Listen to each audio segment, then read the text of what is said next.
Who the hell can wait till morning? Talk now at latenightsportsradio.com.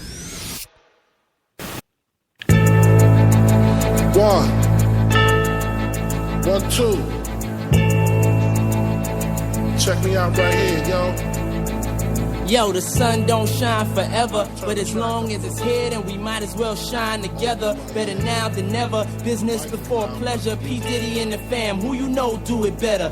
Thank you for joining me for another edition of the Bob Sullivan Show here on LateNightSportsRadio.com. If you'd like to call in and talk to me or Keith, or if you just want to call in and not have your call answered, go ahead and call in to 585-633-7487. I'm joined tonight by Jacob Padilla from the BrightSideOfTheSun.com. How are you doing today, Jacob? I'm doing good. How about you, Rob? I'm fantastic. Just I'm already in regular season mode for NBA. It's just preseason. I don't know if you watched it last night, the Cavs and Grizzlies, but Hubie Brown seems to be in playoff form with his analysis. When is he ever not? I don't know. He was there was the end of game situation for the Cavs. They had all their third stringers in, Joe Harris and whatnot, and they're down by 3, and Hubie's breaking it down like it's Game 7 of the finals. And then he's criticizing them for how they executed. Is there a better color commentator in the NBA right now than Hubie? He's got a whole lot of experience behind him, so I'm not sure there's anybody doing it right now that can compete with that.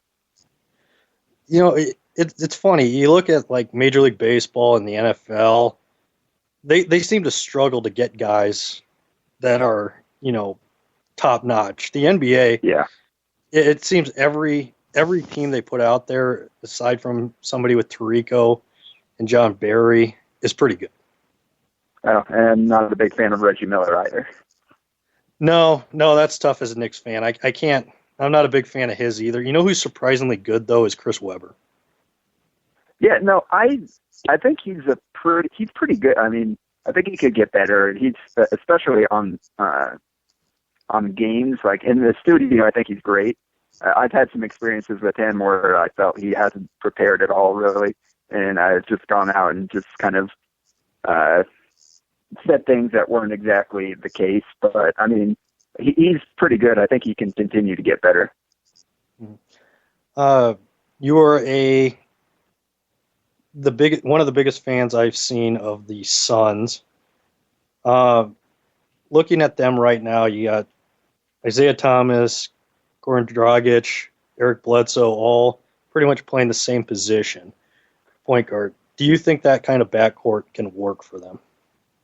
Oh, I absolutely do. I mean, it worked last year when Dragic and Bledsoe were both healthy. The Suns won, I believe, 23-11 when they were both healthy and starting, or something like that. Like they were on a 50-plus win pace, and then obviously Bledsoe got hurt. Dragic missed a few games, but with those two together and Hornacek kind of running the show, getting those guys to play the right way, it's tough to handle. It's not necessarily that traditional 1 through 5 lineup, but the way they can swing the ball from side to side, attack you from multiple angles, whoever gets the outlet pass can take it all the way and finish.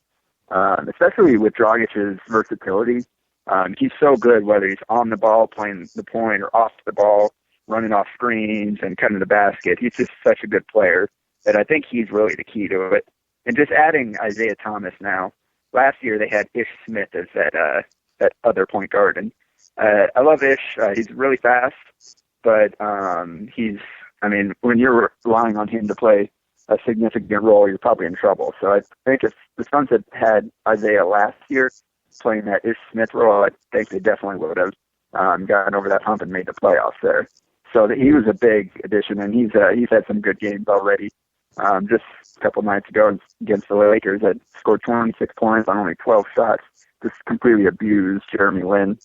They're still kind of working it out in terms of rotation and who's going to play how many minutes. But there's how many teams are there in the league that don't have a point guard as good as his son's third stringer. Like right now, like Thomas, Bledsoe, Dragic, that's a tough trio to handle for anybody. Well, and Isaiah Thomas was one of the most efficient players in the league last year, and Dragic was a borderline all-star. And nobody's really talking about Dragic in this preseason. Yeah, it's kind of crazy. He actually he made the All-NBA third team, but wasn't an all-star. He's one of the guys that were kind of just there on the cut. And I think, with all-stars, it's kind of, you got to do it for a full year a lot of time before you make it. So if he can continue this year, I think he'll get the nod. But yeah, it's just kind of funny. Like you said, he doesn't necessarily get as much attention as some of the other top point guards in the game, but he's definitely up there. Do you think the problems with Eric Bledsoe are done in the past from the organization and since he got his contract? And do you think everything's, fine there? All roads are smooth? Oh, yeah, I think so. That there wasn't a whole lot of, it was frustrating for Suns fans in particular how that whole thing went down. But in the end, I think the Suns are fine with what happened, and Bledsoe got his contract that he wanted. So I think both I'm not a fan of Rich Paul's negotiating methods in that he didn't negotiate for the first however many months. And I feel like they could have come to this same conclusion had they started negotiations much sooner, as opposed to saying, no, I won't take that offer, I'm going away. But I think where we're at now, he's happy to be here. The Suns are definitely happy to have him, and I think they'll be able to move forward without any problems. Looking at, the Suns with the Morris twins, Alex Len, Plumlee, down low, what do you see from them in their in the post? Do you see this as a team that, if they're going to make the playoffs, who do you think is going to miss in the West that they replace?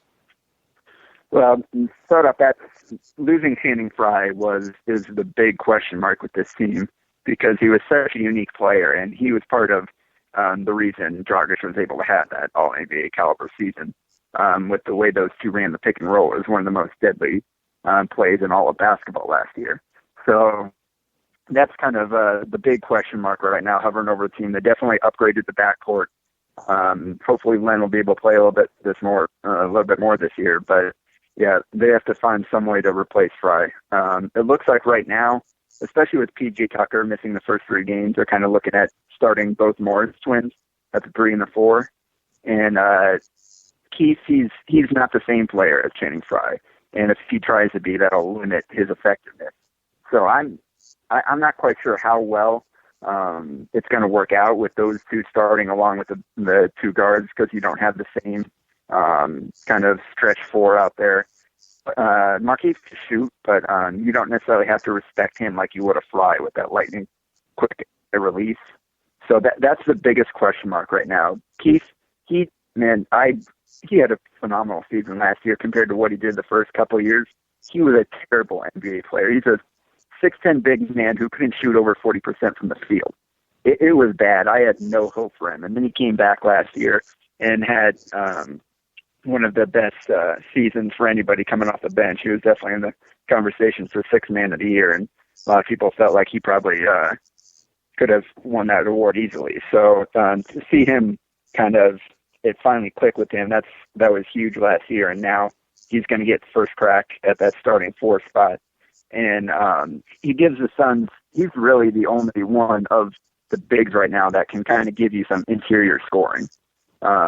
He's got a little bit of a post game, a little bit of an ISO game. He likes to play from about 15 feet in, and that's what he was really good at last year.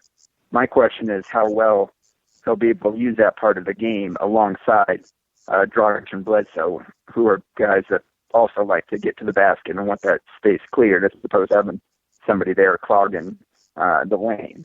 So that's I think right now that's the biggest question, is how that power forward spot works out and how it kind of meshes with the backcourt, especially with now Thomas too, having another guy that likes to have the ball in his hands and attack.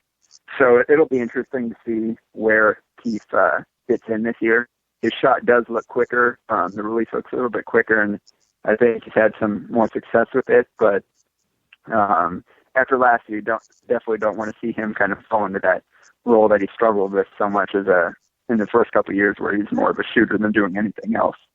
In terms of the centers, Plumlee, he was a big surprise last year, especially the first half of the year. He was consistent 8, 9, 10 points, 8, 9, 10 rebounds per game. He and Bledsoe played really well together in the pick and roll with a lot of lobs and things like that.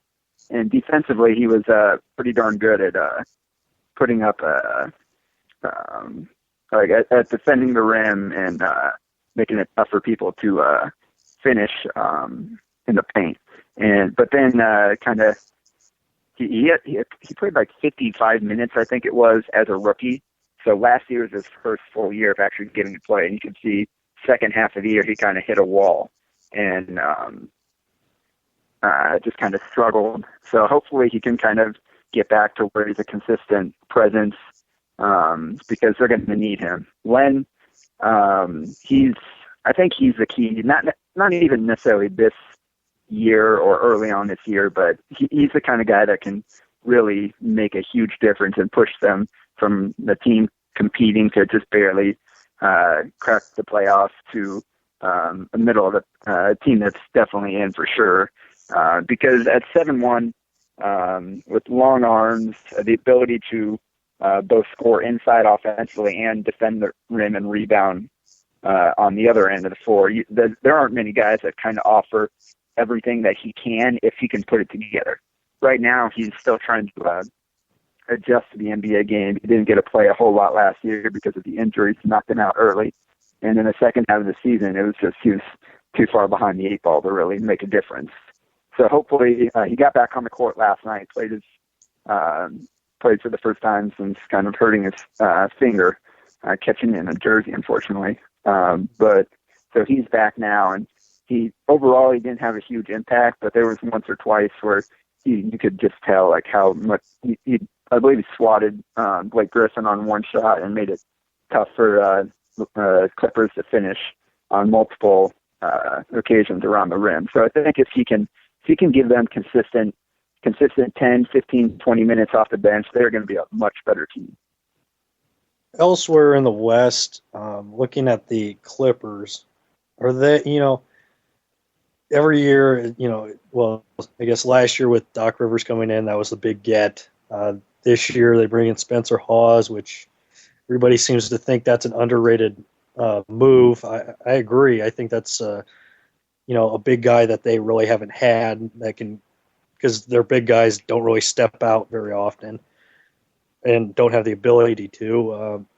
What do you think of the Clippers right now? Do you think that they're a legit threat to the Spurs, or do you think there's somebody else out there that's more of a legitimate threat to the Spurs? I definitely think they're out there. They're one of the few teams that have a chance. For Hawes, I'm not the biggest Hawes fan, but considering the guys that they've had at that spot the last few years, with Ryan Hollins and Keto Turkoglu and Glenn Davis and guys that they've tried to get to fill that role, he's definitely an upgrade over them. So I'm not a huge fan on him, but he will help them out, make a difference this year as that kind of third big off the bench. But yeah, no, for sure. They're with especially the emergence of Blake Griffin last year, when Chris Paul went down and Blake kind of had to step into that number one option spot, and his game just blossomed. He's such a talented player, all-around player. He can handle the ball. He can shoot now. It's crazy how much better his shot has gotten from the last couple of years where he couldn't shoot at all. And that hit he had in his shot's almost completely gone now. He hit like 4 or 5 shots against the Suns. Just they weren't respecting him, just knocked him down. And with him, if he can get up to that 24 or 10 range, because that's kind of on the pace he was last year and stepping up even a little bit more this year, him and Paul, that's as good of a combination as you're going to find. And if they can get some consistent play out of the wings, J.J. Redick was hurt a lot last year, and obviously they had a couple young players that didn't necessarily play.